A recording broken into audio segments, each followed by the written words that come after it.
Hello everyone. I will be giving a basic introduction on the game mode known as Eviction.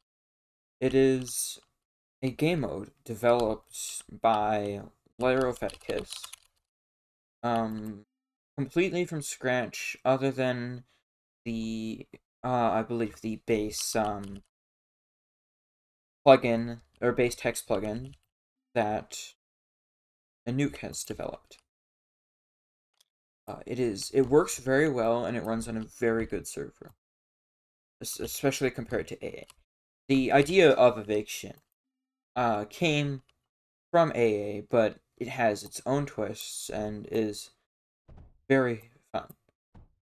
Um, it was recently added to the community, which is why I will be making this video today. So, what is Eviction? Well, first, it's a hexed game mode, as you can see from this map. It has kind of a random generation. One of the cool things about it, unlike most hex maps.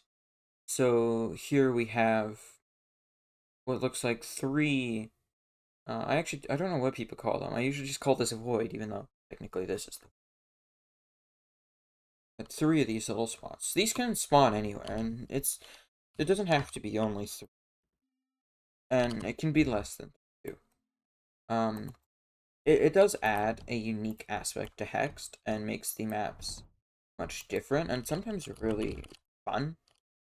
Also, anyways, uh, first thing is uh, what should I explain first?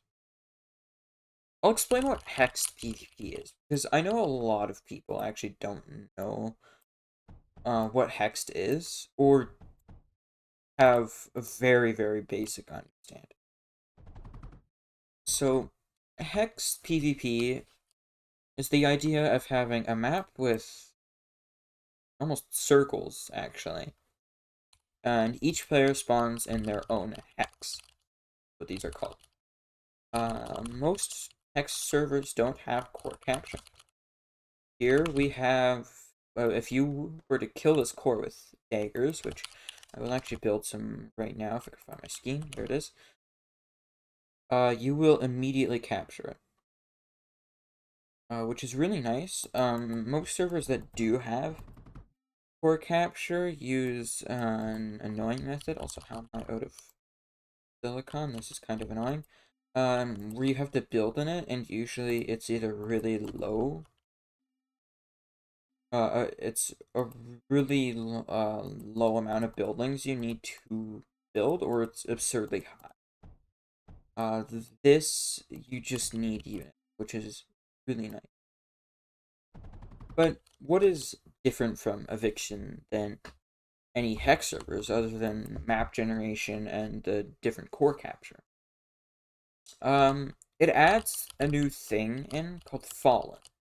So when you kill someone, they will, or when you kill someone, or if you get killed, they will immediately go to the Fallen team, which are these green cores you see. So people can if you are Fallen, you can actually build. Um, but that's not it. You can also /invite. Obviously, I haven't killed anybody right now, so it won't work. But if I were to say, kill this person, oh, okay, he's gone. If he was still there and I was to kill him, I'd be able to invite him. Using /invite and then a list of players will show up. The first person you kill will always be /invite1, and it'll just cycle through the list. Really useful. Fun way to play.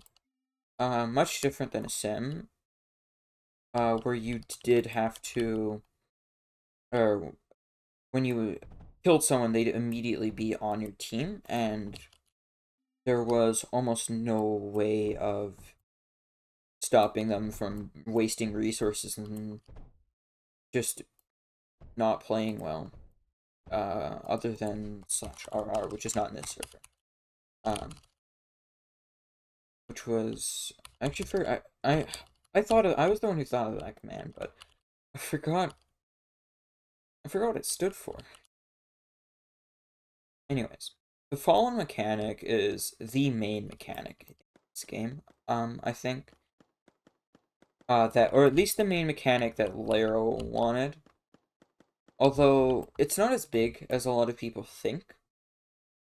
Because when there's a lot of good players on, usually there won't be many Fallen cores to be late game, so there won't be a way to make a comeback. But that's fine. And sometimes people do play as Fallen. I know I have sometimes when I've joined late in the game, and I mean it's fairly fun. I did think it would be a little useless, but I do like it. Anyways, apart from that, there are other mechanics such as the unit loss on core cap or core kill, whatever you want to call it.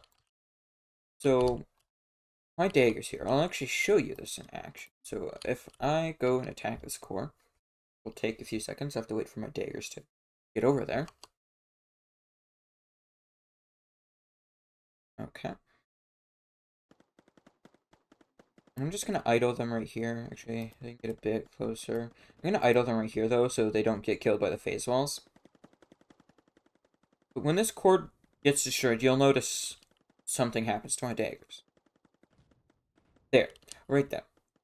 So 50% of your units for T1, T2, and T3 get destroyed. I believe that I might be wrong about the T3. T4, I believe, is 25%, and T5 is 12.5%. Now, this is a nice feature when it comes to T1s to T3s. T4s, I mean, it's okay. T4s aren't the hardest things to get. They do require a bit of eco and power, but as long as you're not doing core to T4, usually it's not that big on your economy.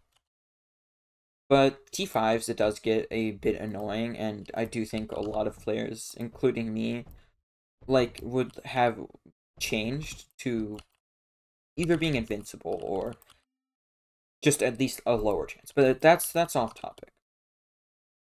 So the point of the game is just to expand and build your eco. People often use forts such as these. I stole all of Meow's forts because that's what I do. To defend, as it is the best way, I feel like, to defend. But that is the main those are the main details, I think, of the or of this game mode. It is really enjoyable. Why am I doing this? If you would like to join, you can find it in the community tab, as conservatory or eviction. I really do recommend it, especially over the other hex servers, because some of them are really laggy or have really bad mechanics in them that are just not fun. I will put the Discord server for eviction in the description too, if anybody would like to join that. And I hope to see some of you guys in well, in the games sometime. It would be great, and we are always welcome to new players. Have a good day.